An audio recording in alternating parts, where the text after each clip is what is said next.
आज हम गुजरात के एक ऐसे शख्स की कहानी बताएंगे जो दौलत के मामले में अंबानी को भी टक्कर दे रहा है। हर दिन नए नए बेंचमार्क सेट कर रहा है और न सिर्फ भारत में बल्कि पूरी दुनिया में अपना दबदबा बना रहा है। हम बात कर रहे हैं भारत के मशहूर बिजनेसमैन गौतम अदानी की, जिन्हें एक वक्त था कि आर्थिक तंगी के कारण पढ़ाई छोड़नी पड़ी थी, लेकिन आज ये एयरपोर्ट से लेकर बंदरगाह और कोयले से लेकर घर में इस्तेमाल होने वाले तेल तक से पैसा कमा रहे हैं। लेकिन बहुत ही कम लोग ऐसे हैं जो इनके बारे में जानते हैं। अगर आप गौतम अदानी की कामयाबी की राज जानना चाहते हैं तो देखिए उनकी जिंदगी और व्यापार का सफरनामा। गौतम अदानी यूं तो रिलायंस इंडस्ट्री के संस्थापक धीरूभाई अंबानी की ही तरह पहली पीढ़ी के बिजनेसमैन है, लेकिन उनके फर्श से अर्श तक पहुंचने तक का सफर काफी कठिनाइयों से भरा हुआ है। इनका जन्म 1962 में अहमदाबाद के एक आर्थिक रूप से कमजोर परिवार में हुआ। पिता का छोटा सा काम था लेकिन कुछ खास चल नहीं रहा था। ऐसे में वक्त के साथ आर्थिक हालत और बिगड़ते चले गए, जिसकी वजह से गौतम अदानी को अपनी पढ़ाई को बीच में ही छोड़नी पड़ी और काम के लिए हाथ पैर मारने पड़े। इसी बीच वह बड़े शहर बड़ी उम्मीदें लेकर कम उम्र में ही मुंबई आ गए, जहां शुरुआत में तो काफी संघर्ष करना पड़ा, लेकिन कुछ वक्त के बाद उन्हें एक डायमंड सप्लाई के वहां नौकरी मिल गई। 3 सालों के बाद काम करने के बाद उन्हें समझ में आया कि जिंदगी में करना क्या है, इसलिए वह नौकरी छोड़कर अपना काम शुरू किया और जवेरी बाजार में डायमंड ब्रोकरी की शुरुआत की। गौतम अदानी को अपनी जिंदगी की राह पता थी, यानी वो काम क्यों कर रहे हैं, इसलिए उन्होंने जी तोड़ मेहनत की और कम उम्र में ही धंधा दौड़ा दिया। लेकिन उनकी किस्मत चमकी 1981 से, जब उनके बड़े भाई ने उन्हें अहमदाबाद बुलाया। दरअसल भाई ने सामानों को लपेटने वाला प्लास्टिक की एक कंपनी खरीदी, मगर वो चल नहीं रही थी क्योंकि जो कच्चा माल चाहिए था वो जरूरत के हिसाब से नहीं मिल रहा था। बाहर देशों से कच्चे माल को इंपोर्ट करना पड़ रहा था। ऐसे में इसे एक अवसर के तौर पर देखते हुए अदानी ने कांडला पोर्ट पर प्लास्टिक ग्रैन्यूल्स का आयात शुरू किया और 1988 में शुरू की अदानी एक्सपोर्ट, जिसका नाम बदलकर बाद में अदानी इंटरप्राइजेस कर दिया गया। इसमें धातु, एग्रीकल्चर प्रोडक्ट और कपड़े की कमोडिटी ट्रेडिंग होती थी। काम चल पड़ा तो कुछ ही साल में ये कंपनी और अदानी इस बिजनेस से बड़ा नाम बन गया और फिर 1994 में अदानी इंटरप्राइजेस को शेयर बाजार में लिस्ट कर दिया गया। फिर साल आया 1995 का। ये वो साल था जिसने आज उनके इस मुकाम तक पहुंचने की नींव रखी, क्योंकि इस वक्त गुजरात सरकार पोर्ट डेवलपमेंट के लिए प्राइवेट कंपनी की तलाश कर रही थी। ऐसे में जैसे ही ये खबर अदानी तक पहुंची, उन्हें कमाई का एक और सोर्स नजर आया, इसलिए उन्होंने गुजरात के सबसे बड़े बंदरगाह मुंद्रा पोर्ट को ही खरीद लिया।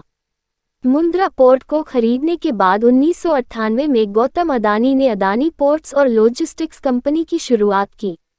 वैसे इस बंदरगाह की खासियत के बारे में बताए तो करीब 8000 हेक्टेयर में फैला ये पोर्ट आज भारत का सबसे बड़ा निजी बंदरगाह है और इस पोर्ट से पूरे भारत के लगभग 1/4 माल की आवाजाही होती है।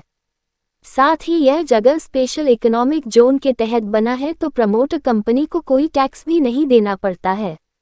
इस जोन में power plant, private rail line और एक प्राइवेट एयरपोर्ट भी है। वैसे यहाँ गौर करने वाली बात है कि आज अदानी समूह देश के प्रमुख इंफ्रास्ट्रक्चर ग्रुप में से एक है। उनकी अदानी पोर्ट देश की सब बड़ी पोर्ट मैनेजमेंट कंपनी है और गुजरात, महाराष्ट्र, गोवा, केरला, आंध्र प्रदेश, तमिलनाडु और उड़ीसा जैसे 7 समुद्री राज्यों में इनके 13 डोमेस्टिक पोर्ट्स है। अब जैसे जैसे वक्त गुजरता गया, अदानी खुद को ग्रो करते चले गए। वो लोगों की रसोइयों में पहुंच गए। फॉर्च्यून के द्वारा वही फॉर्च्यून जिसका रिफाइन ऑयल आज हर घर में सुबह शाम दिन रात इस्तेमाल होता है। जनवरी 1999 में अदानी ग्रुप ने विलमार बिजनेस ग्रुप के साथ हाथ मिलाकर खाने के तेल के बिजनेस में कदम रखा था। वैसे फॉर्च्यून तेल के अलावा अदानी ग्रुप आटा, चावल, दाल, चीनी जैसे दर्जनों हिस्सों से जुड़ा हुआ है, जिनके रख रखाव के लिए 2005 में अदानी ग्रुप ने फूड कॉर्पोरेशन ऑफ इंडिया के साथ मिलकर अलग अलग राज्यों में बड़े बड़े सायलोस बनाए।